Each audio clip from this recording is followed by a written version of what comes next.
Hi, Kevin here with Keeper, and today we are talking about how to properly use a cam buckle tie down. Whether you're securing an appliance in the back of your truck or an off-road vehicle onto your trailer, tie downs are one of the fastest, easiest, and safest tools used to hold down and secure your cargo during transport. The combined working load limit of the tie down straps must exceed the cargo weight. So in other words, if your cargo is 500 pounds, your combined working load limit needs to be greater than 500 pounds. And always be sure to use the proper tie-down straps and the correct number of tie-down straps. Never rely on just one tie-down to secure your load, no matter the cargo weight. And it's always a good idea to have a safety backup tie-down. Once you've positioned your cargo correctly, you can begin securing your load. Connect the hook of the long strap section to a solid anchor point on your vehicle or trailer. Make sure when connecting your hook that it is always open end down. If necessary, position your webbing over or around your load. It is best to have at least 3 contact points and check to ensure that your cargo will not slide left to right, back to front, or up and down.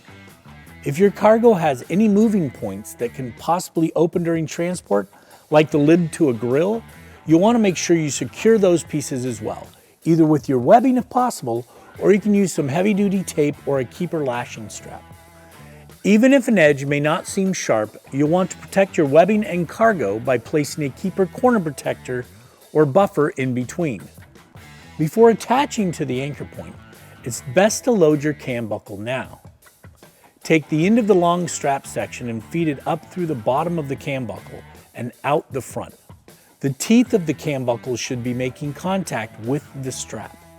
Locate a solid anchor point on your cargo or trailer that will prevent the cam buckle from contacting and possibly damaging your cargo and allowing easy access to it. You'll want to be sure that the cam buckle is facing up, so be aware of that when attaching it to your anchor point. If you're using the soft tie feature, then wrap the webbing around the anchor point and attach the hook using the sewn-in D-ring or sewn-in soft tie. Then pull out the slack until snug. Check to make sure your cargo is secured with no movement. If not, try to increase tension until secure, or you may need to add another cam buckle strap to secure your load. Be aware that cargo varies, so you'll need to check that the correct amount of tension has been applied to secure your particular cargo. Now we'll want to secure the remainder of the slack so it doesn't fly out in the wind or get caught on anything.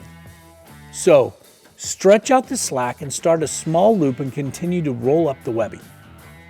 You'll want to leave approximately 3 feet of webbing from the cam buckle. Now, reach through the roll, grab the webbing, and pull through the roll, making a second loop. Then, pull the roll through the loop and pull tight. To attach it to the strap, use the excess slack and make another loop behind the strap.